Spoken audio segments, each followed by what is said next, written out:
everybody please stand up? Okay, so before we start, let us first ask for the guidance of our Almighty Father to help us have a fruitful and productive learning experience for today. So, who is our prayer leader? Okay, April, can you come here in front and lead the prayer for us? Let us bow our heads into the presence of our Lord, and Father, Son, Holy Spirit. Dear God, thank you very much for bringing everyone to this school safe. Forgive us for the sins we committed, whether we did it on purpose or not. May Sir Dave's demo teaching this morning go well and nothing bad happens to our students. Please give each one enough strength and wisdom throughout this week.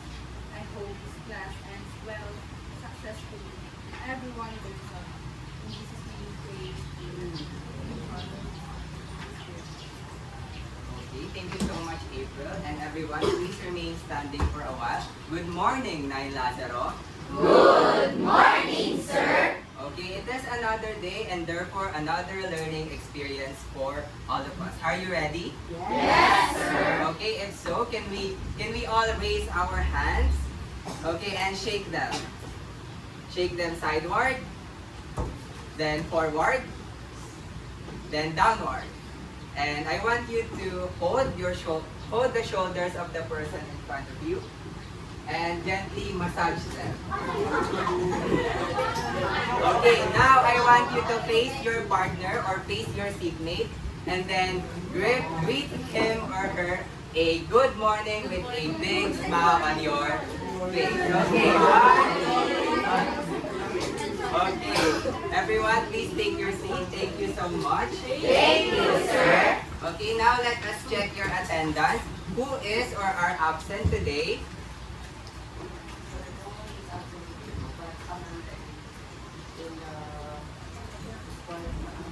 Only Amanda, okay? She is excused. Okay, I think only Amanda is excused today and all of you are here. So that's great. I can see that you are all enthusiastic to go to school and you find your purpose and I am very glad to know that. Now, can I please ask everyone to arrange your chairs properly, pick up the trashes that you see under the floor and keep away all your things that are unrelated to our subject. All I want to see on your armchairs are your English notebook, of course, for note taking. Okay, all settled?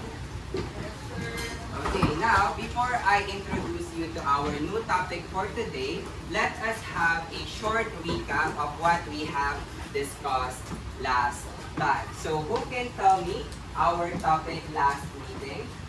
If you want to answer, please raise your hand. Okay, Kia? Okay, very good. It is about adverbs. Now, who can define what is adverb? Okay, Jairem. Adverb is a word or phrase that describes the adjective, verb, or another adverb. Okay, very good. Adverb is a word or phrase that describes or modifies an adjective, a verb, or another adverb. So we have discussed 6 types of adverbs last meeting. So can you give me one? Okay, Brianel. Adverb of place and duration. Place and direction. Okay, adverb of place and direction. Another one. Okay, Ivan. Adverb of time. Okay, adverb of time. How about another one? Destiny. Okay, adverb of degree. Zayan. Adverb of manner. Okay, adverb of manner. Another, Diana.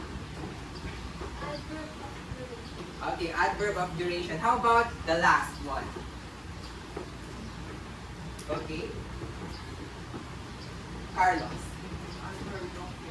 Okay, adverb of frequency. Very good, everyone. I can see that you still remembered our last topic about adverbs clearly. Now, as I introduce you to our new topic for today, let us have a group activity called a puzzle within a puzzle. So I did group you into 4 groups last time, right? Yes, So sir. can you go to your respective group and form a circle before we begin with explaining the specific instructions?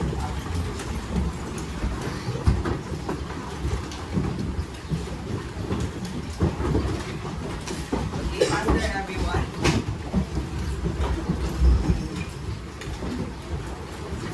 Okay, now I will be giving out a jigsaw puzzle to each of the groups along with an illustration board. So group 1, where's the group 1? Okay, how about group 2? Group number 3? And group number 4. Okay, so let's begin explaining the specific instruction of our activity. So first, you are going to solve that jigsaw puzzle until it reveals a hidden picture. Understand? Yes, sir. Okay, and then your second task is look at the back of your illustration board, and as you can see, there is a set of jumbled letters, and what you're going to do is unstick them and rearrange them until you form a word or phrase that describes or represents your picture. I will give you a maximum of 3 minutes to do that activity, and afterwards, you will choose one representative to present your answers or your puzzles. Okay? Everyone, please stop doing your puzzle. Let's be fair. Okay. When I, in my cue, start solving your puzzle. So your 3 minutes starts now.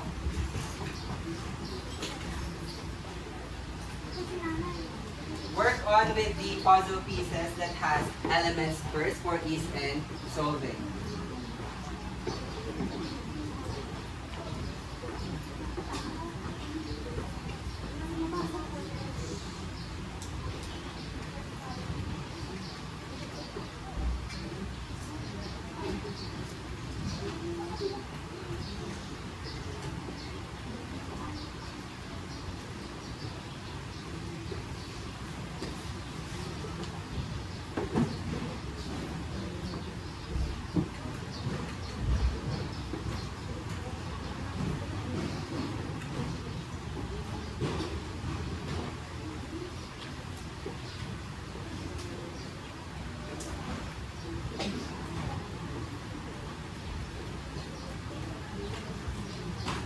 Okay, 2 minutes.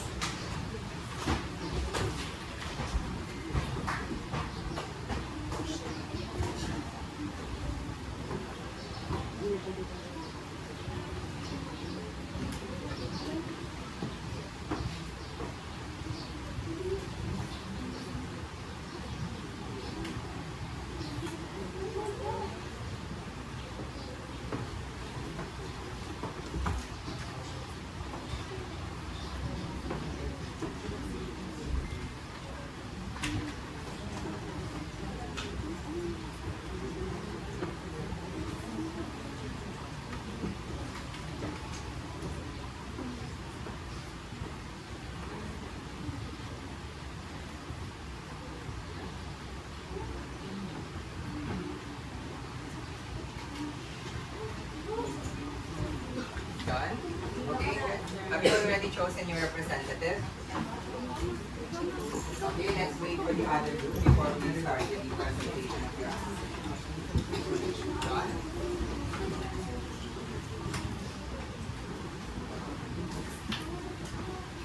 Okay, 45 seconds left.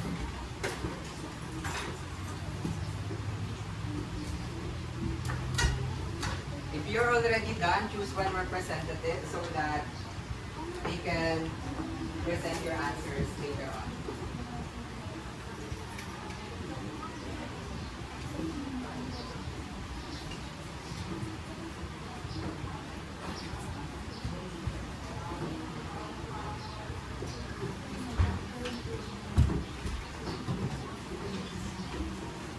Done? Choose one representative to present your answers or puzzles. So time's up. Okay, let's start with group 1. Where's group 1? Okay, who's your representative? Okay, Marby Ann, can you please show to the class your puzzles or answers?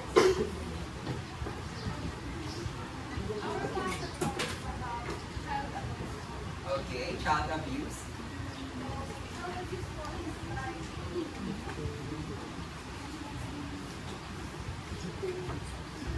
Abusing someone, or for example, coming your parents' love is like abusing people physically or mentally, physically, emotionally, whatsoever. Okay, thank you so much, Marby Ann. Do you think that the answer is correct? Yes, the answer is correct. It is indeed child abuse. How about group 2? Who is your representative? Okay, Disney May, can you present your answer to the whole class? As you can see here, we have here a worker, which is a boy, and a girl worker. Here in this occasion, the boy worker is treated like he's more of he's more better than the girl, because the girl is just a girl, and that's what the part of the discrimination comes in, because they think that men are better than women, although we can do the same, even though we can do the same. They think that men can do better, even though women can do it. Okay, thank you so much, Disney May. Do you think that group 2's answer is correct? Yes. Okay, it is indeed discrimination. How about group number 3? Who's your representative? As you can see in our picture, a boy and a little boy is gathered in a secret place or urban places. In this picture, it shows bullying. Bullying is a sign where it's a topic where you are taking advantage on someone just because you are bigger than him. And as you can see, the little boy is afraid, it's shivering in fear, and the bully is taking advantage of that. Okay, thank you so much. Do you think that group 3's answer is correct? Yes. It is indeed bullying. How about the last group, group number 4? Who's your representative? Okay, April. As you can see here, this is what we call the poverty. It is one of the most common problem, not only most common problem or social issue, not only in the Philippines, but in different countries in the world. So the poverty can not only be seen in the streets, like the families like them who don't have the capabilities of buying their needs, their wants and everything, because they are one of the people who was experiencing the problem or the issue, the poverty. But as I have said earlier, poverty cannot only be seen with them, but can also be seen with us,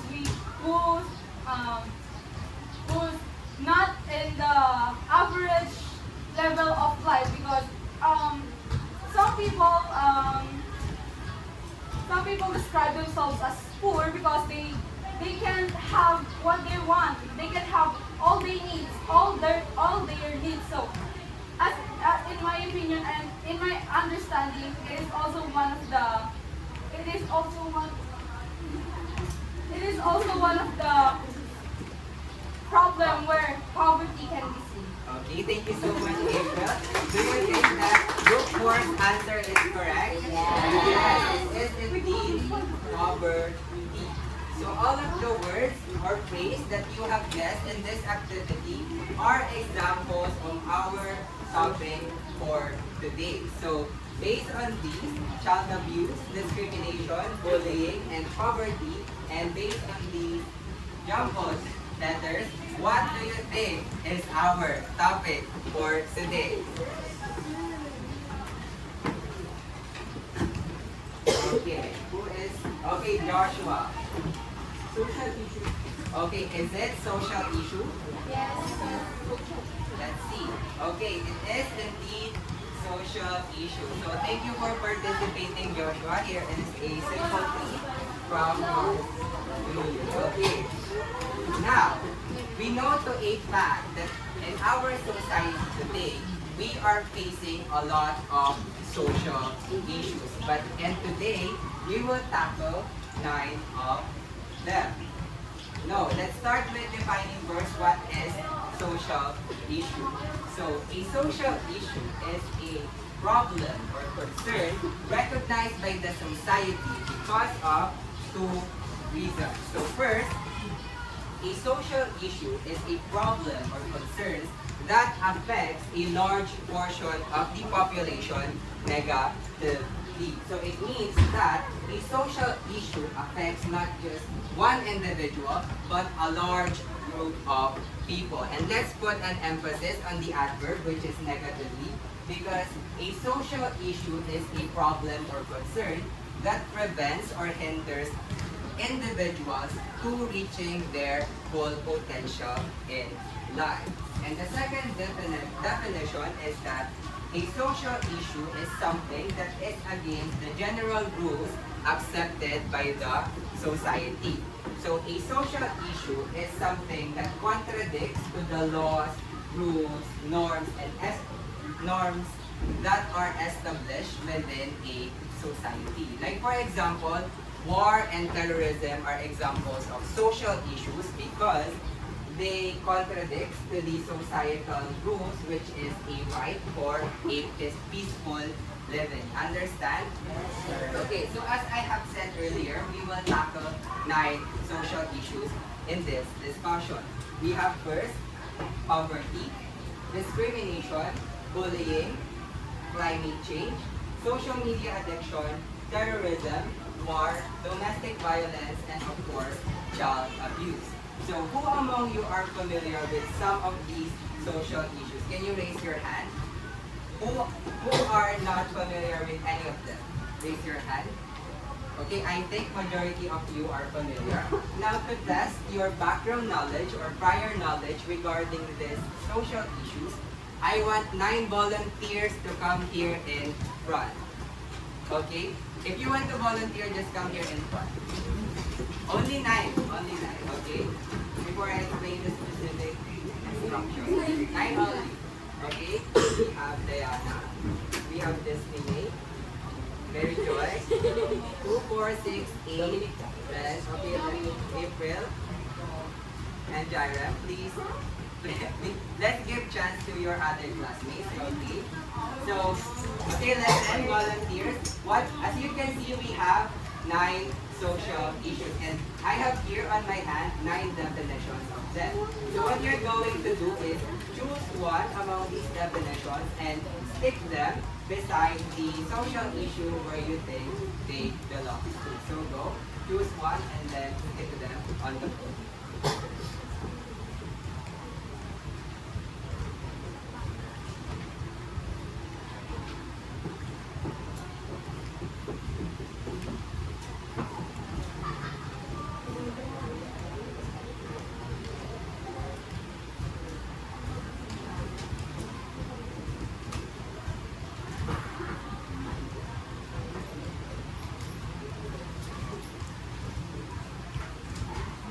It doesn't really matter whether you are right or wrong on the first try, because if you are incorrect, I will give you a chance to change your answer later on.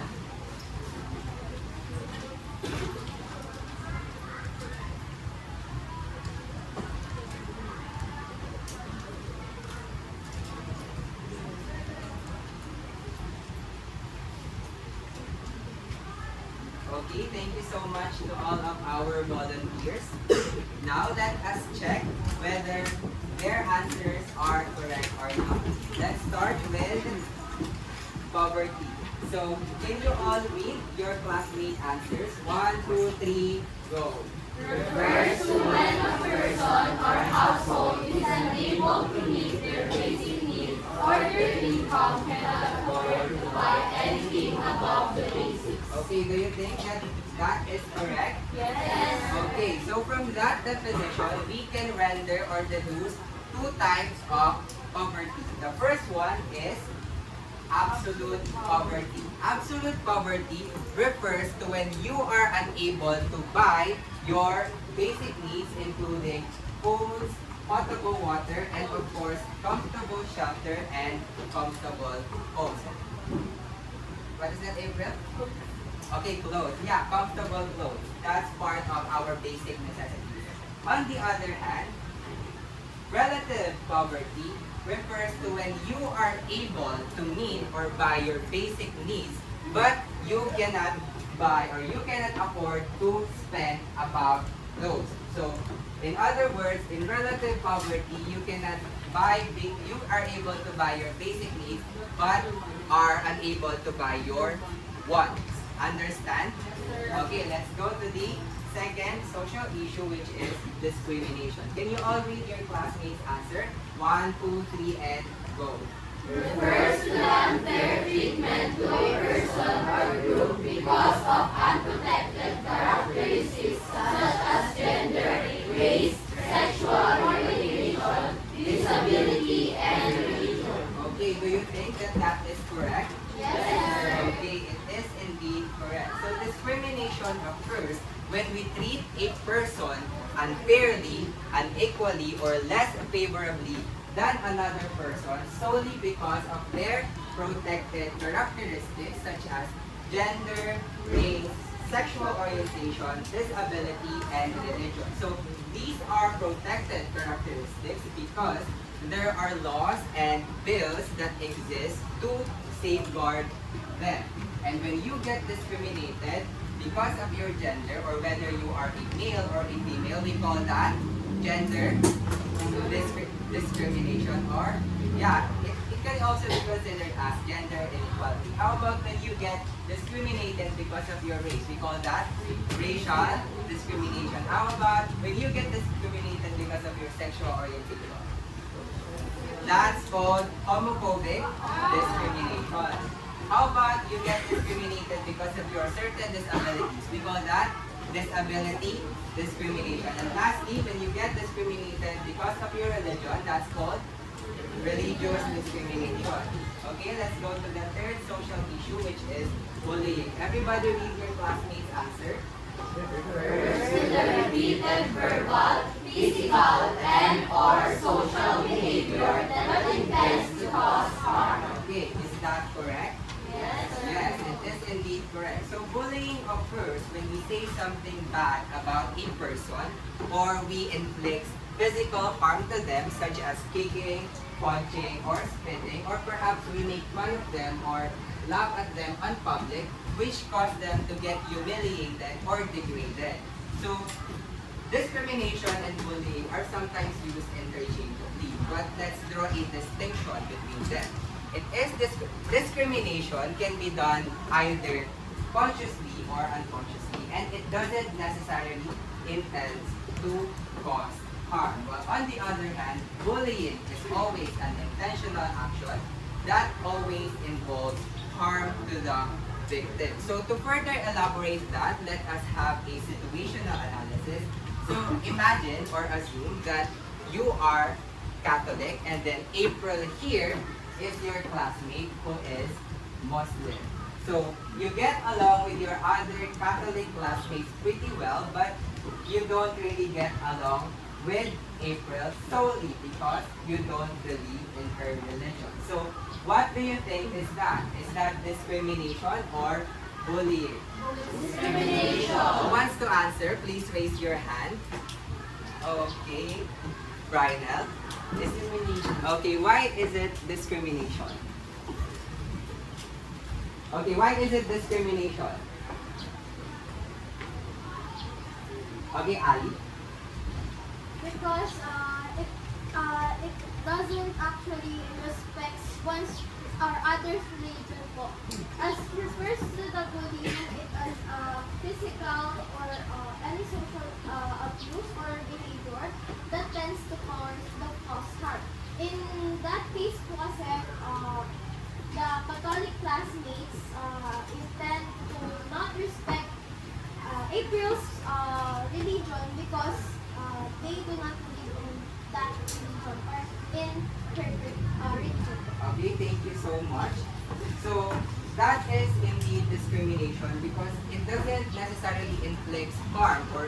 especially physical, to April.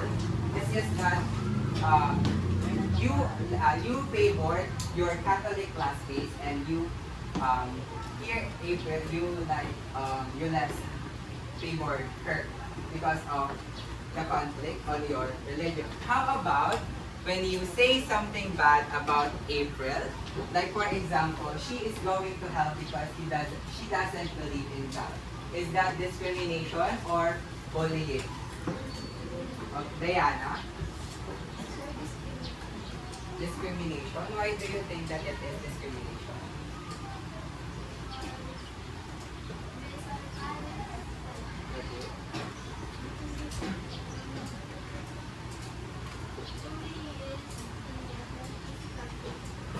Okay.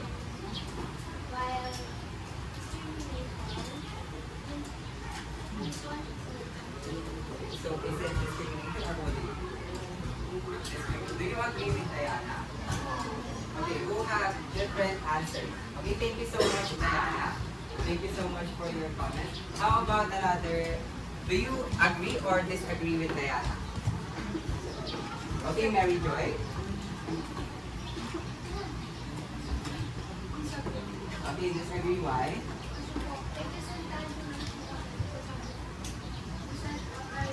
Yes. It is intentional. Okay, it is indeed bullying. Why? Because in our definition here, it involves verbal abuse that tends to cause harm.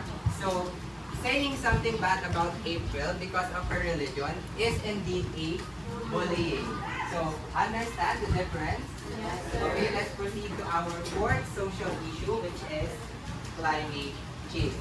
Can you read the Can you read your classmates' answers? Everybody, go. Refers to the increase in the average global temperature and frequency of extreme weather events that threaten all living species like humans, plants, and animals. Is that correct? Yes, sir. Yes, it is indeed correct.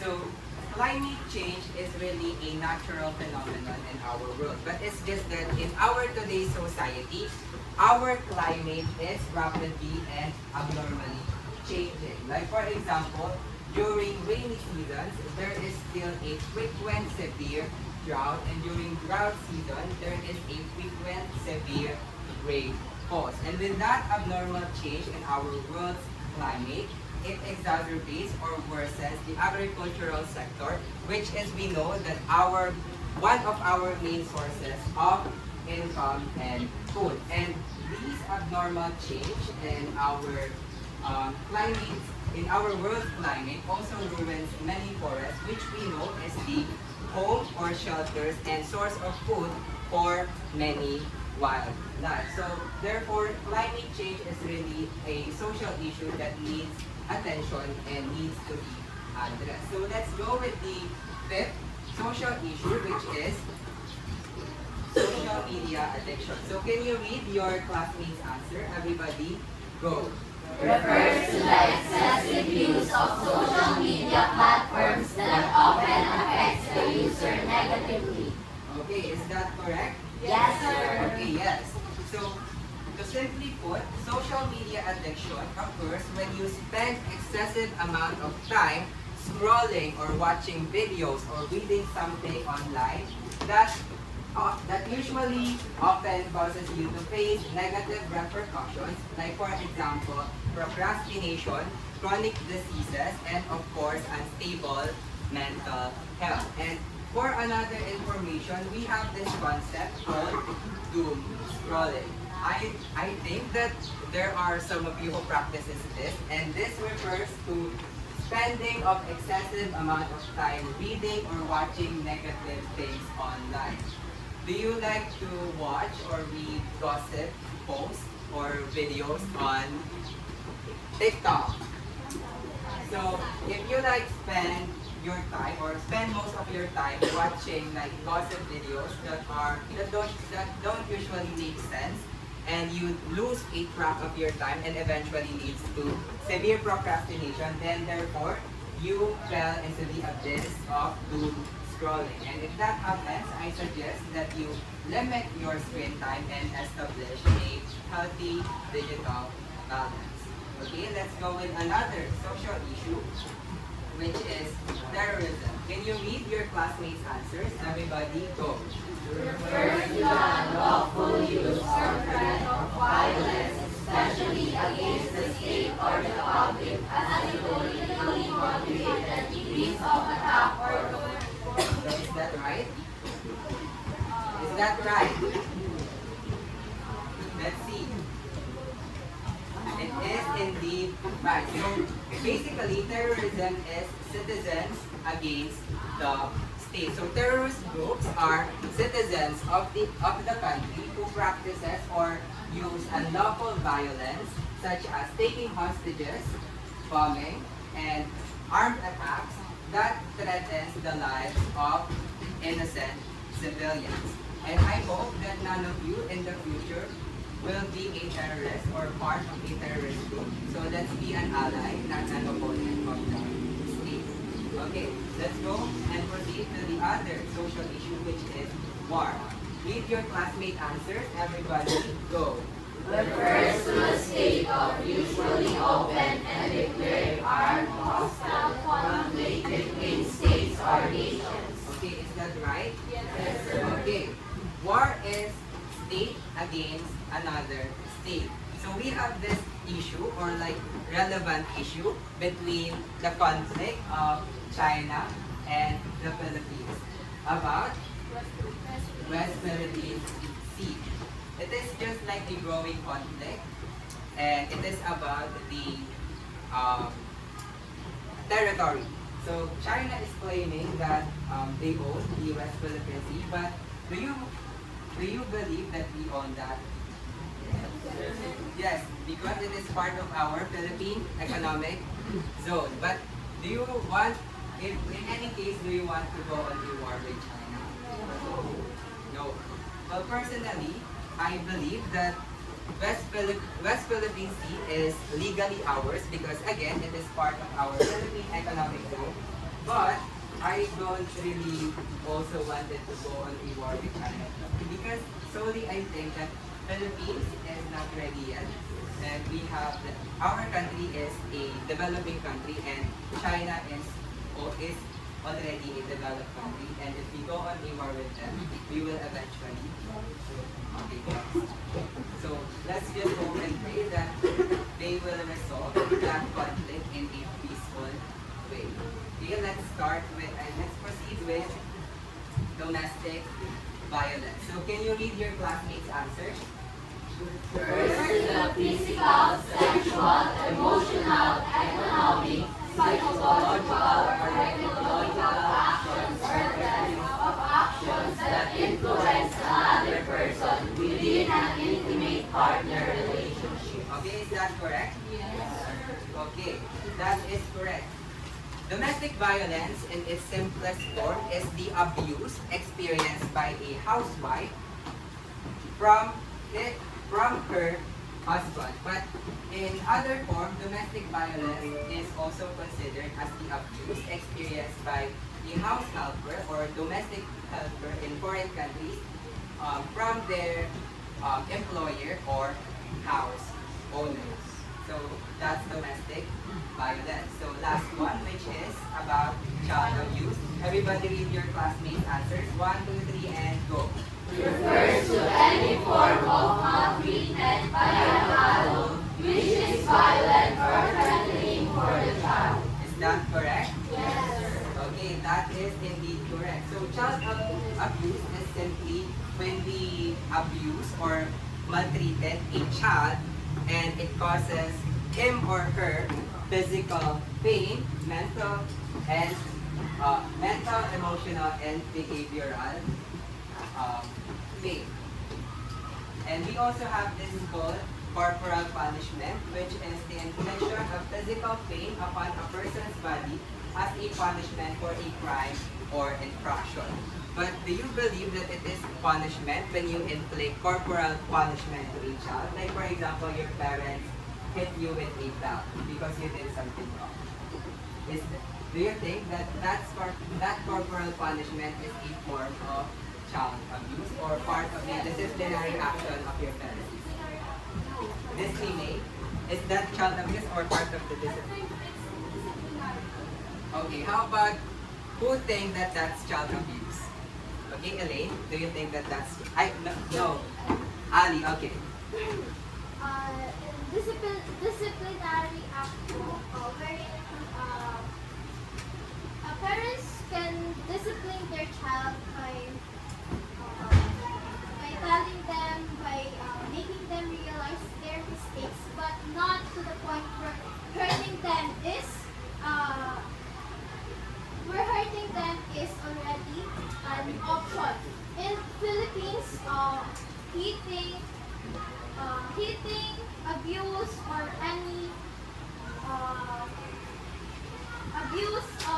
abuse action is already developed or is already been part of our nature, but it cannot cause any improvement to child's growth. It cannot it cannot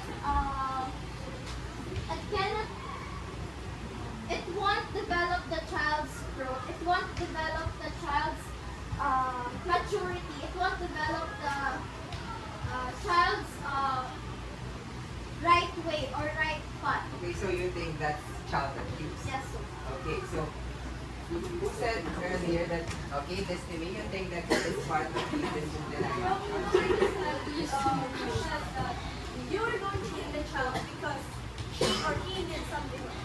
In this part, did anyone here didn't get slapped by their parents by anyone? Who haven't experienced that? Please raise your hand. If anyone haven't experienced being slapped by your parents by their chinelas or slippers, so meaning to say that if you are slapped because you did something wrong, that is disciplinary because you are gonna learn something from that, and you are never going to do it again.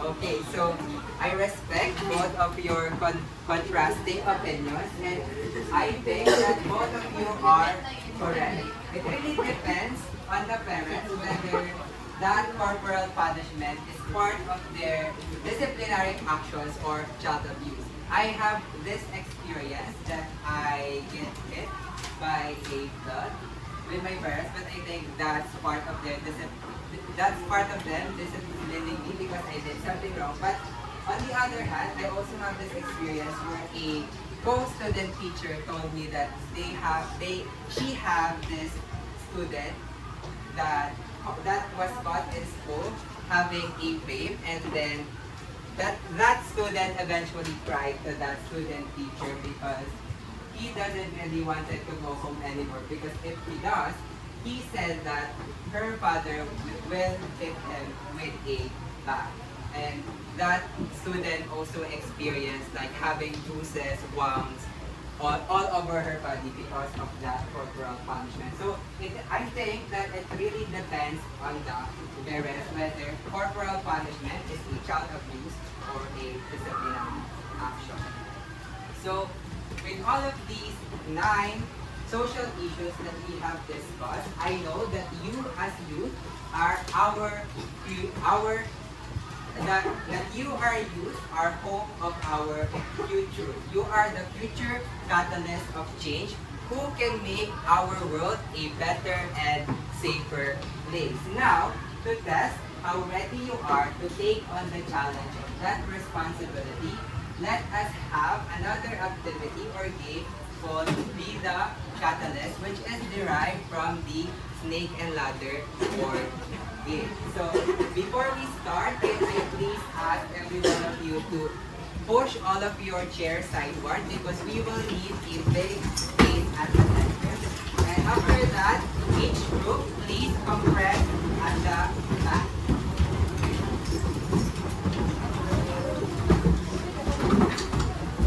Okay, April, can you please help me set up this board?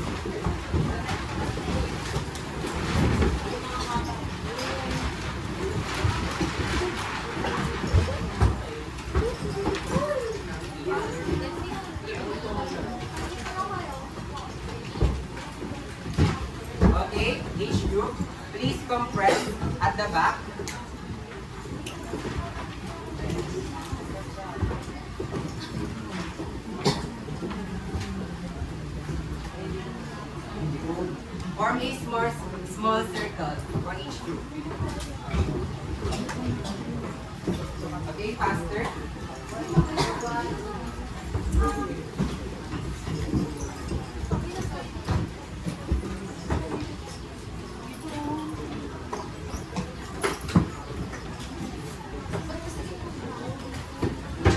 Okay, all settled? Everyone, all settled? Yes, sir. Okay, now let's explain the specific mechanics. So, each group must choose one member who will serve as their counter on the board. So, each group choose one member to be your representative here on our big snake and ladder board. Okay, everyone go. Choose your representative.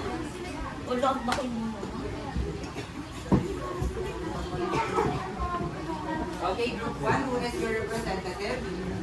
Jairem. Okay, how about group 2? Group 2? Who's your representative, group 2? Okay, Disney. How about group 3? Okay, Zaijan. Group 4? Okay, Kia. Now, for a more realistic appeal, I have prepared a headpiece. So who is the representative of group 1?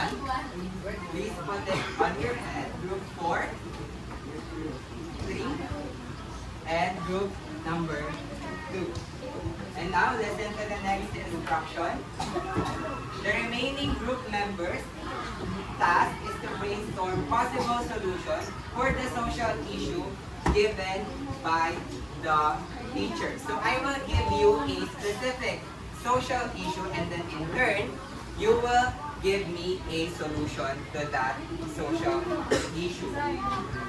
And you will do that within 30 seconds. And then after 30 seconds, each group must provide me a logical answer, and the groups who got the correct answers will have the chance to roll the dice twice. So let's have an emphasis. Logical answer, meaning there is no specific correct answer to this activity. As long as you give me a logical or reasonable solution, then I will consider that as correct. And then when I declare that your group got the correct answer, you are able to roll our big dice here twice. Twice because the result of the first result and second result, you will multiply them, and then the answer will be the number of steps your representative will have on our board. For example, in your first roll, you got 1, and then in your second roll, you got 6. 6 times 1 is equals to 6. And then your representative can step 6 times on our board. And then next, the process repeats until a counter or representative reaches the finish line and win a prize. So, I will keep on giving you social issue and you keep on giving me solutions, and then we will end this game until a representative already reaches the finish line. But we will have a time limit of 20 minutes, and if within 20 minutes a counter is yet to finish the board, we will check whether whose representative steps the highest number on our board, and we will declare his or her group as the winner. Okay, understand? Yes, sir. Okay, let's start with our timer first. No, your role is only as a hopper on our board. No changing of representative. Okay, I'll start asking solutions of group 1, 2, 3, 4. Okay, Sir, but I will give you 30 seconds to brainstorm ideas first. one group only get the chance No. to No, in every social issue, all of the groups can have the turn to roll the dice for a fair game. Understand? Let's start with our first social issue. Okay. So, give me a solution to the social issue of poverty. Your 30 seconds starts now. No. No coaching representative. Representative, please come here. Okay, 20 seconds left.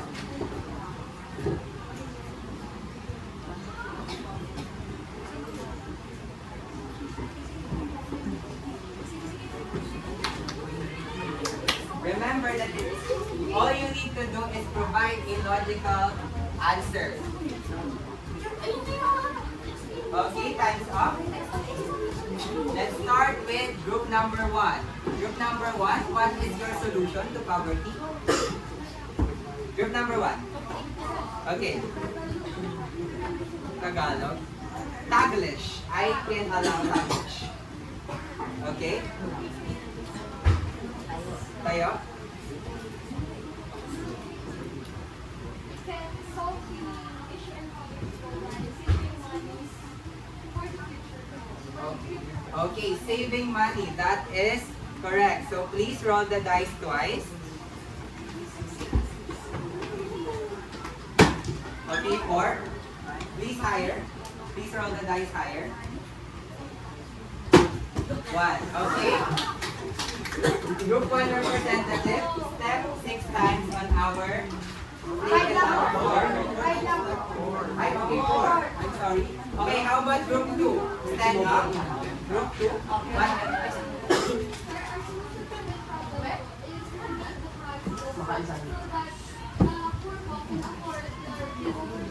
Okay, lowering the inflation rate in the Philippines. Okay, that is also correct. Roll the dice twice.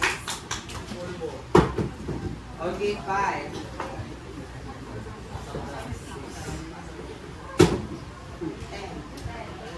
Okay, 10. Jara, how many did... Okay, thank you. Okay, 10. How about group 3? Okay. Our solution is education or better education because in poverty it leads to teenage. It is one of the causes of poverty is teenage pregnancy, and teenage pregnancy is unplanned family and unplanned pregnancy. In that case, in education, we can develop or we can in education we can brighter the future of child. We can better plan the future of child in our future because we had a great education.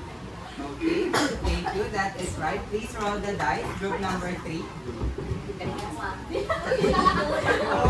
Okay. 6 times 3, 6 times.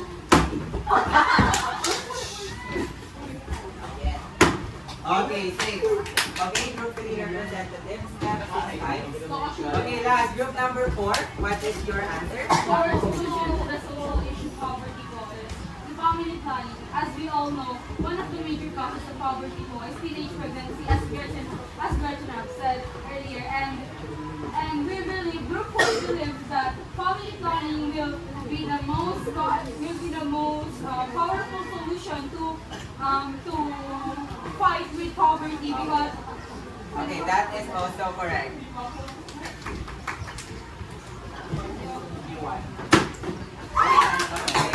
Okay. Another. Okay, 6.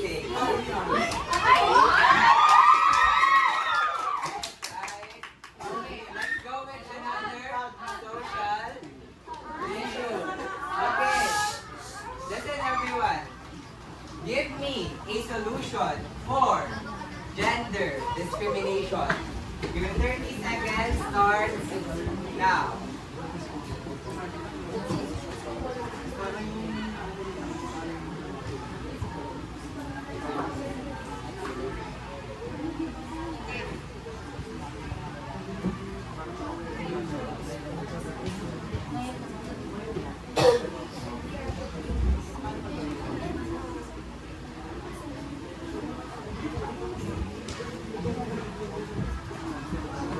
Five, four, three, two, and 1. Okay, group 1, what is your solution?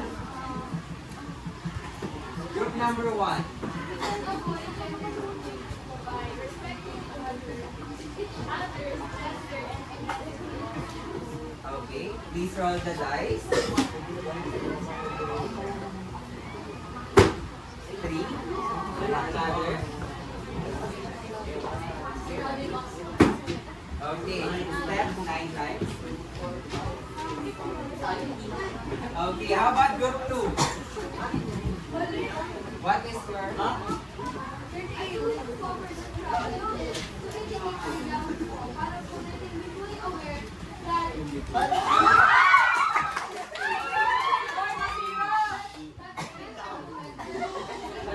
Guys, listen to your classmates.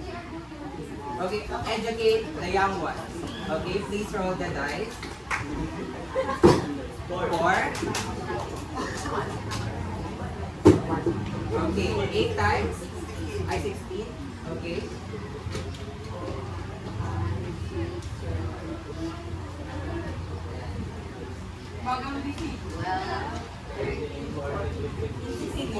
Okay, how about group number 3? instead of discrimination po, we can have programs for awareness. We can be the voice of our future. We can be the voice of LGBT viewers out there. We can be the views. Our children or our siblings right here can be the voice of our future generation, as well as the future LGBT viewers, and as well as the future, and as well as the we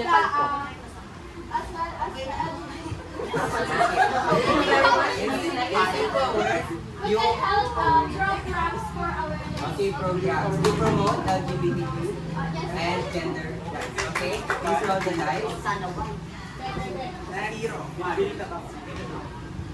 Okay, 2. Hindi ka pa tinatawag. Mamaya. Okay, step 4 times.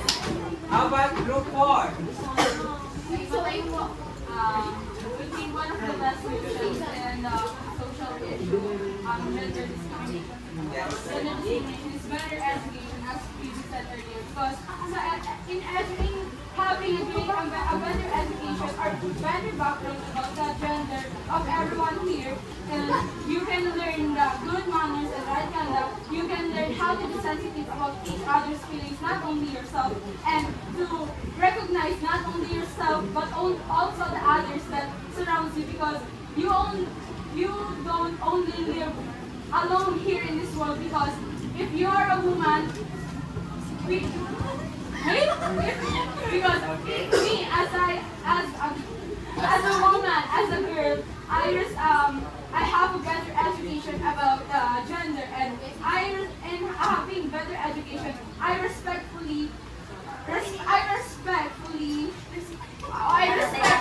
ako sa gender, tama na yun. Okay, education on gender equality. Okay.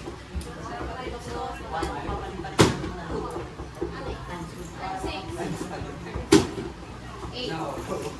8. That's your role. Okay, let's go with another social issue, which is cyberbullying. Your 30 seconds start now. Cyberbullying.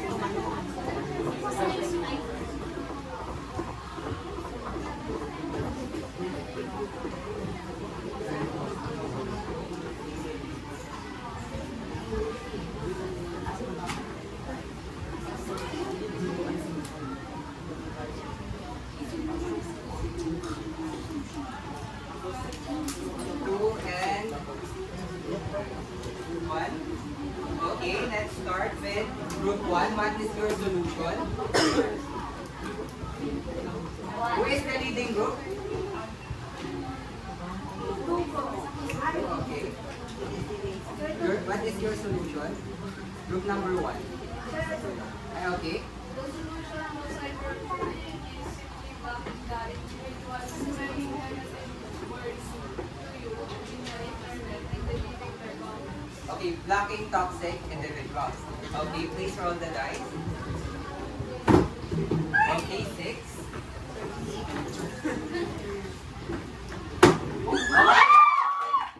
Step 6, 36 times.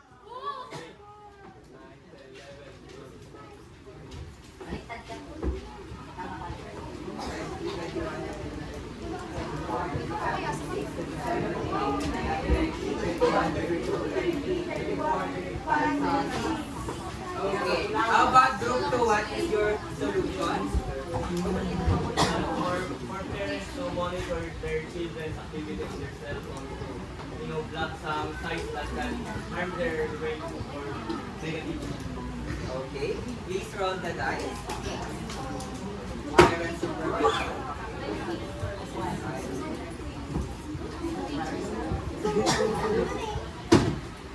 Okay, 15 times, the 15 times. How about group number 3? Kapag po kayo sumagot, pwede ko iba yung mag-iingat or kung sino kayo sumagot. Yeah. Whoever among your group can roll the dice. 42. Alam mo, since cyberbullying po is known in social media platforms and social internet such as Facebook, many other platforms, we can spread platforms, we can spread awareness, we can spread voices and other informations that cyberbullying should be stopped and should be not addressed in any platform because avoiding toxic indicators such as toxic invaders and parents safety or parents guide cannot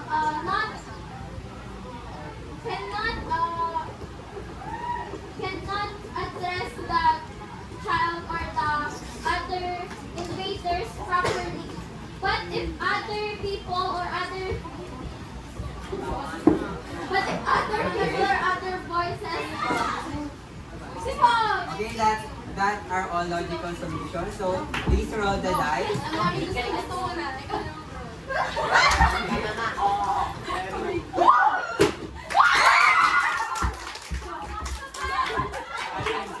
Please be careful.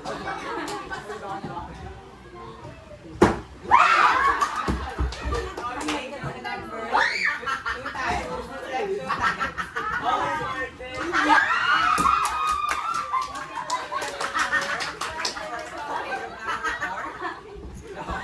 What's your solution first? Adults should discipline young like us on how to use the social media platforms. Discipline how to use social media platforms effectively po. And also to limit your control yourself. Learn to control yourself and avoid toxic Okay, yeah. Also avoiding toxic people and limiting Yes. your limit. social media use. Yes, Okay. Please roll the dice twice.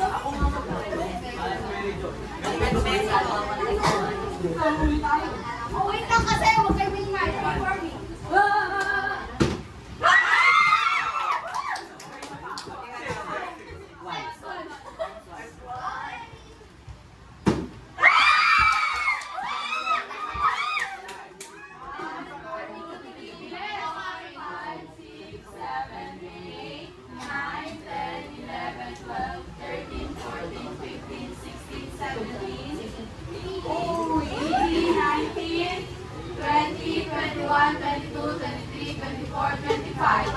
Okay, who is our leading representative? Okay, Jairem.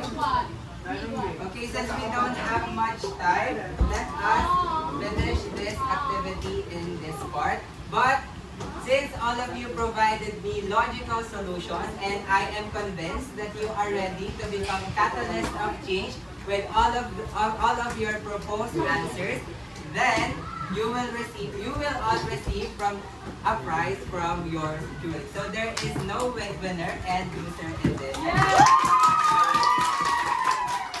please arrange your chair properly.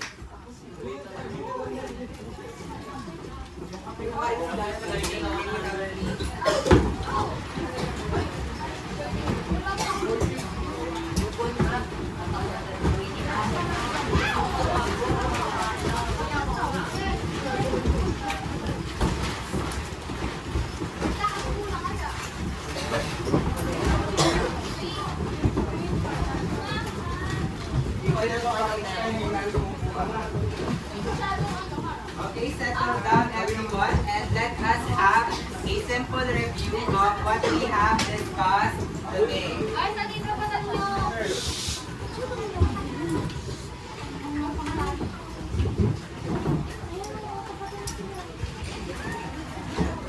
Okay, everyone, please sit down.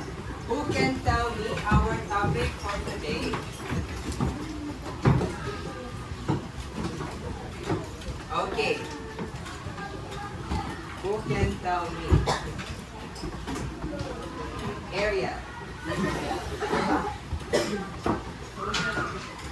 Okay, so we have again tackled 9 social issues: poverty, discrimination, bullying, climate change, social media addiction, terrorism, war, domestic violence, and child abuse. And I hope that in the future, if we still have these social issues, you can be or you can eventually become catalyst of change who can help alleviate or eradicate all of these social issues. Now, please bring out 1/4 sheet of paper and please write your name, your section, and write also quiz number 2 and of course the date today.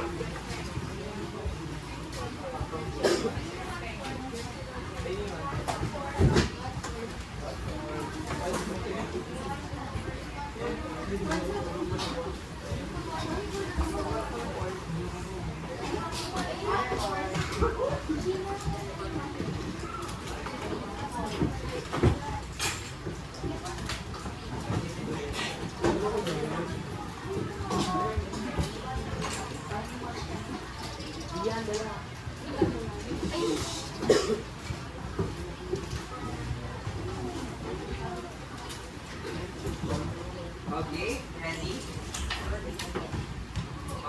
Okay, so while you are writing your names, the direction is analyze the given real-life situation and identify the social issues they represent. So answers only, read the situation and then decide what social issue they represent.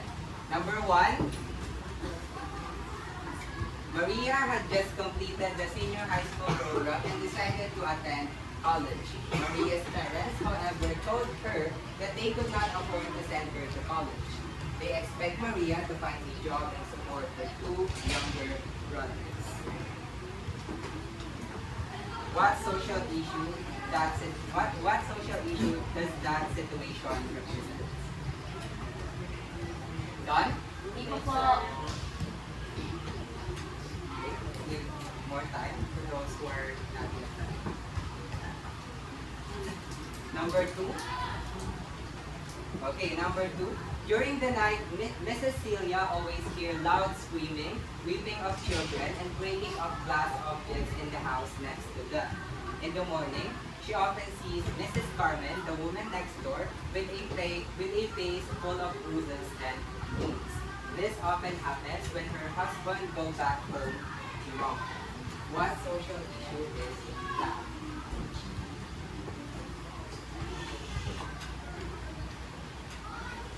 Number 3. Okay, number 3. Carla always wants to have trendy clothes and makeups to look good in her TikTok videos. Her parents always remind her to take everything in moderation. However, Carla always reasons out that this is her only happiness. Her parents are already worried that she is not studying well. What social issue is that?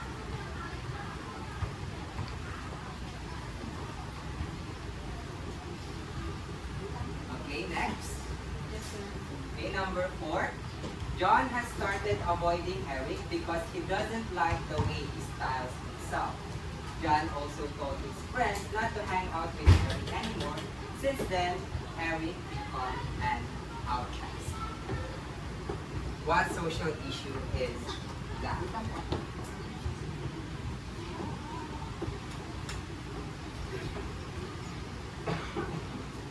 Number 5. Okay.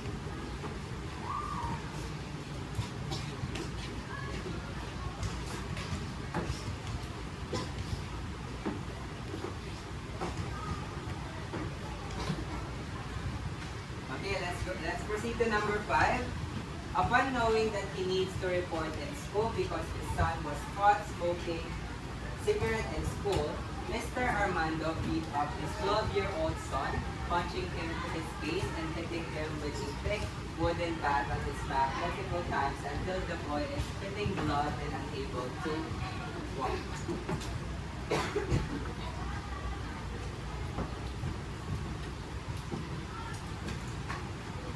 Next, number 6. Mario always asks for money from Fernando. When Fernando cannot give him money, Mario will throw his bag in the garbage bin. Next.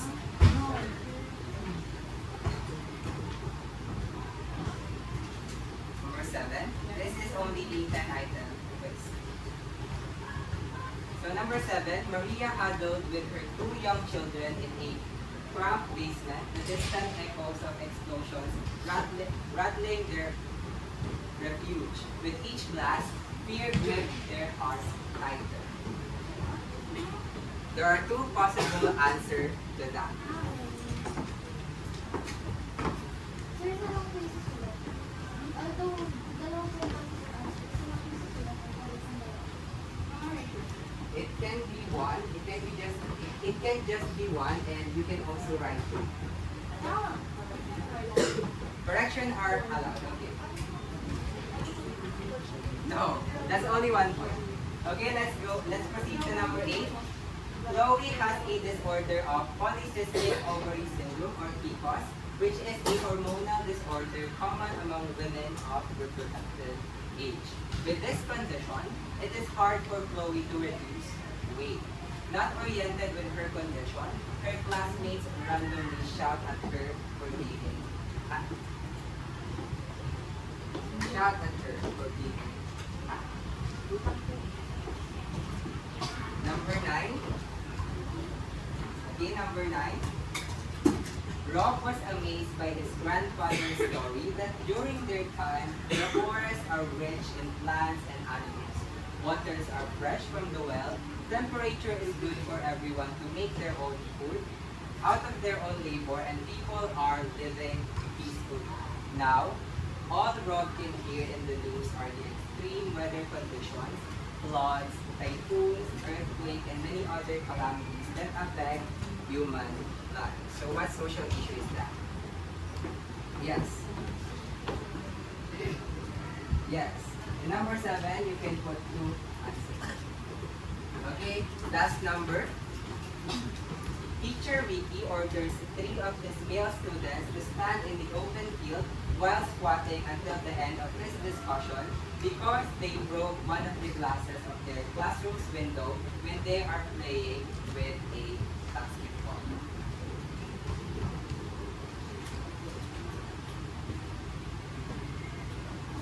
Done?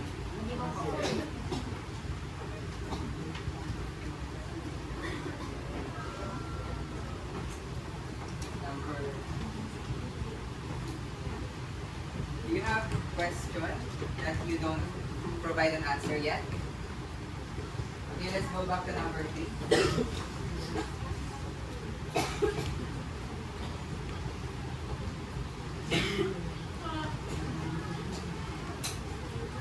Okay, can we check? Okay, exchange your papers.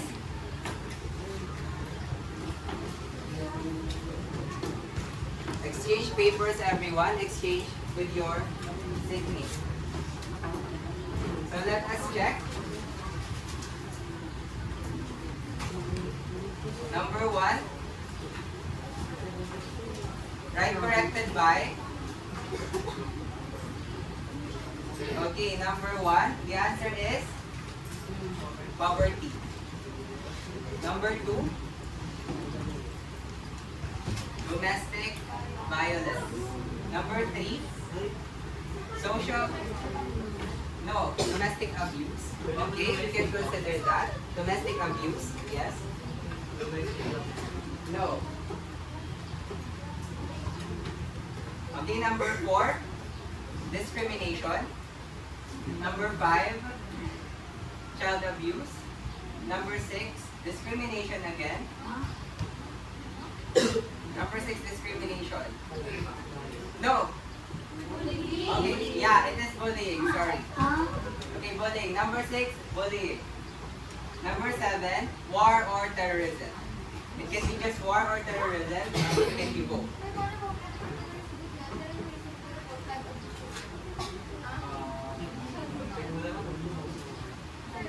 What's the first answer? The first answer? Then that's incorrect. We can consider that if the first answer is terrorism or war, but if child abuse is the first answer, then that's incorrect. Number 8, bullying. Number 9, climate change. And last, number 10, child abuse. So count the numbers of correct and return the paper of your CPA. So who got perfect? Okay, we have 2. Who got 9? Who got 7? Who got 8? 7, 6, 5, 4, 3, 2, and 1. Okay, please pass your paper sideboard and then forward.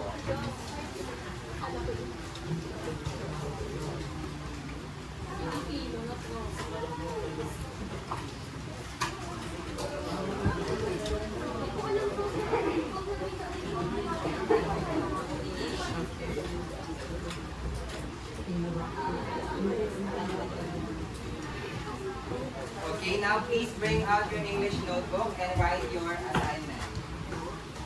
So direction, make a creative poster or slogan about one social issue that you hope to address.